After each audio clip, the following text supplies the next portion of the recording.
नमस्कार विद्यार्थी मित्रांनो, एमपीएससी मध्ये ज्याही एक्झाम घेतल्या जातात त्या एक्झामसाठी शतमत पद्धत अर्थात पर्सेंटाईल पद्धत लागू आहे. नेमकी पर्सेंटाईल पद्धत काय आहे आणि निवड होण्यासाठी तिचं महत्त्व काय या व्हिडिओच्या माध्यमातून समजून घेऊया.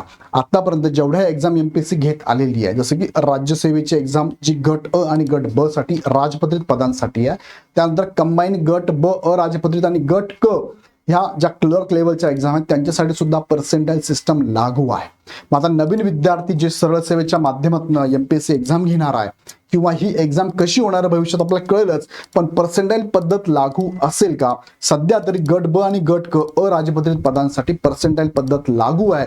ज्या एक्झाम पूर्व आणि मुख्य या टप्प्यात होतात त्या एक्झामसाठी पर्सेंटाईल पद्धत लागू आहे. कशी लागू आहे? पर्सेंटेज आणि पर्सेंटाईल यामध्ये नेमका फरक काय थोडक्यात या व्हिडिओच्या माध्यमातून आपण समजून घेऊया.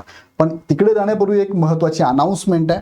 आपल्यासाठी गट ब एक्झाम 14 जूनला आहे आणि गट क ची अजून ॲड येणार आहे. सो तुम्ही जर या एक्झामची तयारी करत असाल तर तुमच्यासाठी इग्नाइट अकॅडमीची प्रिलिम प्लस मेन्स लक्ष्य बॅच असणार 2026 साठी पण महत्त्वाची आणि 27 साठी पण महत्त्वाची असणार आहे. यामध्ये हे सगळे धुरंधर टीम तुम्हाला शिकवणार आहे. यांची यूट्यूबचे लेक्चर अवेलेबल आहे, तुम्ही एकदा जाऊन चेक करा. एखादा टॉपिक कसा शिकवावा आणि कसा लगेच तुमच्या ब्रेनमध्ये बसेल, फिट होईल, यासाठी हे लेक्चर तुम्ही एकदा नक्कीच बघा. तुम्हाला माहिती असेल इकॉनॉमिक्स किचकट विषय आहे, तुम्हाला शिकवणारे इथे अभिजित राठोड सर असणार आहे. पॉलिटी हा किचकट विषय आहे, लोंढे सर तुम्हाला ते शिकवणार, त्यांच्या युट्यूबवर लेक्चर अवेलेबल आहे. इतिहास सणावार लक्षात कशा ठेवायच्या, कसं लिंक करायचे त्यासाठी दीप्ती नायर मॅडम आहे. परशुराम शिंदे सर तुम्हाला पॉलिटी प्लस करंट पण घेणार आहेत. त्यानंतर इंग्लिशसाठी तुम्हाला बोडके सर आहे. मॅथ रिझनिंगला तुम्हाला बघा मकरंद सर इथे अवेलेबल आहे आणि किरण पाटील सर सुद्धा तुम्हाला इथे अवेलेबल असणार आहे. मॅथ जर तुम्हाला किचकट वाटत असेल ना, म्हणजे समजायला अवघड वाटत असेल ना, यांचे लेक्चर तुम्ही बघावे. त्यानंतर तुम्हाला किरण साळुंगे सर जॉग्राफी घेणार आहात. त्याचबरोबर तुम्हाला सायन्ससाठी जाधव सर तुम्हाला इथे अवेलेबल आहे. मराठीची भीती जर तुम्हाला आउट ऑफ मार्क घ्यायचे असेल तर शेळके सरांचं लेक्चर बघितलंच पाहिजे. आणि बाप माणूस ज्याला आपण म्हणतो करंट मधला, करंट हे अभ्यास करायला खूप किचकट आहे, कुठून कुठपर्यंत करावं कळतच नाही, काय विचारलं जाईल काहीच कळत नाही, अभ्यास लिमिटेड नाही आहे. यांचं लेक्चर दररोज सकाळी असतं 8 वाजता, ते पण बघा. आणि या बॅचमध्ये सुद्धा तुम्हाला ते गाईड करणार आहे. त्याचबरोबर आपले मानकर सर आणि सागर हांगे सर तुम्हाला नेहमी तुमच्याबरोबर गाईड करणार आहात, तुम्हाला एक्झाम बद्दलची इन्फॉर्मेशन देणार आहेत. त्यांच्याबरोबर मी पण स्वतः अवेलेबल असणार आहे. ह्या बॅचमध्ये सगळे हे फीचर्स अवेलेबल आहे. स्टेट बोर्डची बॅच पण मोफत आहे. 1000 प्लस तुम्हाला टेस्ट सिरीज मोफत आहे. 100 प्लस स्टेट बोर्डच्या टेस्ट सिरीज मोफत आहे. डाऊट क्लिअरिंग सेशन असणार आहे. पीडीएफ स्वरूपातल्या नोट्स पण आहे. ऑफलाईन बॅचेस चालवणार नाशिक, पुणे आणि छत्रपती संभाजीनगर ह्या डेटला चालू होत आहे. आणि मराठी आणि इंग्लिश माध्यमच्या ऑनलाईनच्या बॅचेस सुद्धा 15 जून पासून चालू होत आहे. सो लगेच जॉईन करा. खाली डिस्क्रिप्शन ॲपची लिंक दिलेली आहे. आता मुख्य मुद्द्याकडे तुम्हाला घेऊन जातो. एमपीएससीने पर्सेंटाईल सिस्टम लागू केली. एमपीएससीच्या एक्झाम जर तुम्ही बघितल्या तर प्रत्येक एक्झाम मध्ये त्यांनी मेन्शन केलंय. हे तुम्हाला काय विथ प्रूफ घेतलेलं तुमच्या समोर आहे बघा. या प्रत्येक एक्झाम मध्ये त्यांनी टाकलेलं आहे. आणि एमपीएससीचं जे उमेदवारांना सूचना असा पीडीएफ आहे बघा, त्यात पण त्यांनी टाकलेलं आहे. आता नेमकं काय बघा, लेखी परीक्षेमधून मुलाखतीसाठी अर्हता प्राप्त होण्याकरिता शतमत म्हणजेच पर्सेंटाईल पद्धत लागू आहे. परीक्षेमध्ये सर्वाधिक गुण मिळवणाऱ्या उमेदवाराच्या एकूण गुणांच्या तुलनेत खालीलप्रमाणे किमान शतमत गुण प्राप्त करणारे उमेदवार मुलाखतीच्या पात्रतेकरिता विचार करण्यास पात्र असतील. आता बघा, मी राज्यसेवेचा विचार करतो. राज्यसेवेमध्ये कसं असतं, राज्यसेवेमध्ये प्रिलिम आणि नंतर मेन्स असते. मेन्स नंतर तुमचा इंटरव्ह्यू असतो. मग ही पर्सेंटाईल पद्धत कुठे लागू झाली तर पर्सेंटाईल पद्धत लागू झाली या ठिकाणी. मेन्स मधून इंटरव्ह्यूला जाताना पर्सेंटाईल पद्धत लागू होते. मग कशी लागू होते थोडक्यात पुढे सांगतो, पण आकडा लक्षात घ्या. मागास तुम्ही असाल म्हणजे ओपन मधून असाल तुम्हाला तर किमान 35 शतमत तुम्हाला पाहिजे. मागास वर्गीय असाल तर 30 शतमत, दिव्यांग असाल तर 20 शतमत, अत्युच्च गुणवत्ताधारक पात्र खेळाडू असाल तर 20 शतमत आणि अनाथ असाल तर 30 शतमत तुम्हाला पाहिजे. म्हणजे मागास वर्गीय आणि अनाथांना 30 शतमत आहे, दिव्यांग आणि खेळाडूंना 20 शतमत आहे आणि ओपनना 35. म्हणजे 20, 30 आणि 35 असं तुम्ही लक्षात ठेवा. तुम्ही कोणत्या कॅटेगरीत मोडतात ते पण लक्षात घ्या. आता काहींचा प्रश्न असेल, आम्ही प्रकल्पग्रस्त आम्ही कुठे मोडतो, चला ते पण घेऊन तुम्हाला पुढे बघा. जसं की कंबाईनची एक्झाम असते गट ग्रुप बी आणि सी ची, त्यासाठी पण जसं एक्झाम कशी असते प्रिलिम मधून मेन्स मध्ये, आणि मेन्स मधून डायरेक्ट काय होतं तुमची नियुक्ती होते किंवा शिफारस होते, निवड होते. ओके, इंटरव्ह्यू नसतो याच्यामध्ये, फक्त PSI सोडला तर बाकीच्यांना इंटरव्ह्यू नाहीच आहे. मग गट कचा विचार करतो मी, मेन्स मध्ये जे मार्क पडतात ना, मेन्स मधून सिलेक्शन होण्यासाठी तुम्हाला इथे काय पर्सेंटाईल पद्धत लागू आहे. कशी लागू आहे ते इथे त्यांनी सांगितलं बघा. फक्त पोलीस उपनिरीक्षक PSI संवर्ग वगळता सर्व संवर्गाकरिता लेखी परीक्षेमधून पात्र होण्याकरिता शतमत पद्धत लागू आहे।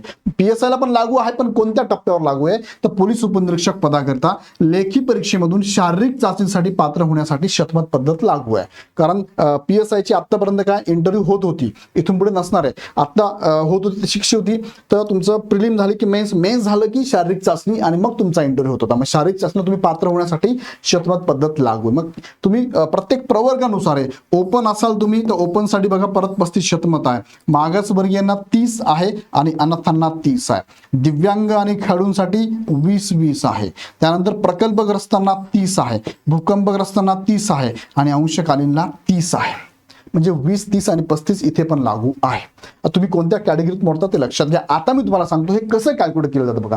आता तुम्हाला मी सांगतो, हा चार्ट लक्षात घ्या, पर्सेंटेज वर्सेस पर्सेंटाइल काय फरक आहे बघा। एक एक्झाम घेतली मी, सपोज ग्रुप सी ची एक्झाम आहे, त्यातली मी असं म्हणतो क्लर्कची एक्झाम आहे, बरोबर आहे, क्लर्कची एक्झाम आहे, कन्सिडर करूया आपण, कोणती घेऊ शकता। मी एक क्लर्क घेतली, क्लर्कला तुम्हाला 100 मार्कांची एक्झाम आहे, ओके, 100 मार्कांची एक्झाम आहे, आउट ऑफ 400 पण मी 100 पकडलंय, तुम्ही 400 पण पकडू शकता, मी 100 पकडतो, बरोबर आहे, 100 आउट ऑफ 100 पकडले मी। सपोज ए नावाच्या विद्यार्थ्याला 40 मार्क आहे, बी नावाच्या विद्यार्थ्याला 60 मार्क आहे, सी नावाच्या विद्यार्थ्याला 80 मार्क आहे, डी नावाच्या विद्यार्थ्याला 20 मार्क आहे, ई नावाच्या विद्यार्थ्याला 55 मार्क पडले 100 पैकी, बरोबर। हा, मग आता ह्या एक्झाम मध्ये जो टॉपर आहे ना, टॉपर तो कोण आहे बरं, हा सी नावाचा एक्झाम मध्ये टॉपर आहे, बरोबर आहे, सगळ्यात जास्त मार्क आहे। मग याच्या अगेन्स्ट पर्सेंटाइल काढलं जातं, काय याच्या अगेन्स्ट पर्सेंटाइल काढायचं। मग आता याला 80 ला आपण काय पर्सेंटेज विचार केला, पर्सेंटेज तर विचार केला तर किती पडले, त्याला 80% पडले, 100 पैकी 80% पडले, पण पर्सेंटाइल विचार केला तर तो 100% आहे, म्हणजे हायएस्ट ना त्याला काय आपण त्याला एक मानायचं आहे की 100% त्याला पर्सेंटाइल। मग हायएस्ट जो आहे तो 100% वर असतो।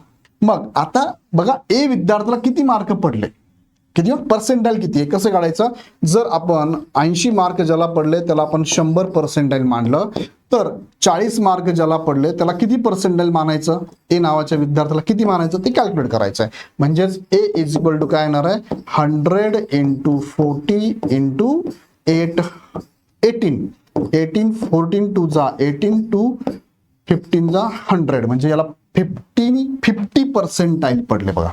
आता हे प्रत्येकाचं तुम्ही कॅल्क्युलेट करू शकता। बीचं कसं येईल बरं, बीचं असेल बघा, याला 60% मार्क पडले, म्हणजे 80 पैकी 100, तर 60 पैकी काढायचं तर गुणिले 60 करावं लागणार आहे, हा शून्य गेला, 2 त्रिक 6, 2 चौक 8, 4 25 100, 25 त्रिक 75, हा आला 75% आहे।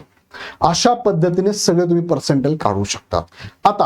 आता बघा, मग आता तुम्हाला जी पर्सेंटेज पडते लक्षात घ्या, ते 50 आहे, 35 आहे, 25 आहे, 68.75 आहे।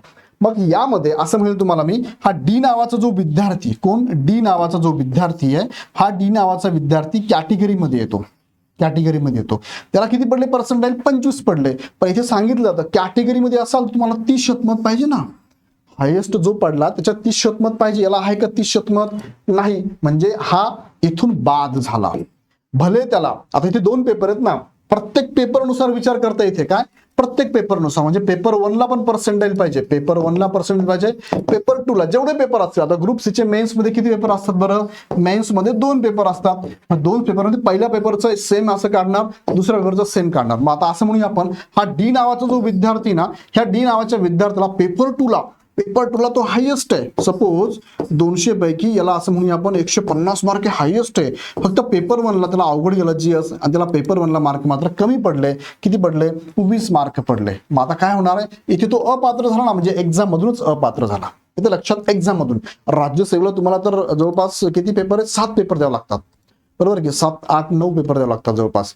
मग एवढ्या पेपरमध्ये प्रत्येक पेपरला चेक केलं जातं पर्सेंटाइल पडले का, नसेल पडले तर तुम्ही बाद होणार, समजते मी काय। जनरली पडतात, 99% विद्यार्थ्यांना पडतात, 1-2% विद्यार्थी असं होऊ शकतं की त्यांना पडत नाही।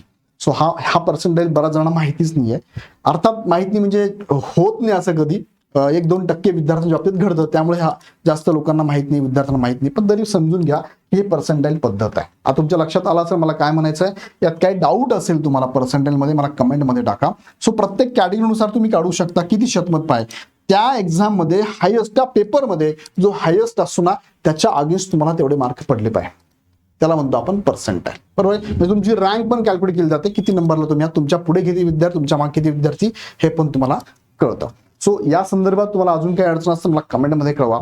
आणि विशेष म्हणजे तुम्हाला ग्रुप बी आणि सी एमपीएससी कडून एक्झामसाठी लक्ष बॅच चालू केलेली, लगेच जॉईन करा. जॉईन करण्यासाठी ऍप डाउनलोड करून डायरेक्ट बॅच परचेस करा किंवा आमच्या हेल्पलाईन नंबरला कॉल करू शकता. आता ही माहिती तुमच्यापर्यंत पोहोचली का, आवडली का, समजली का, मला कमेंटमध्ये कळवा.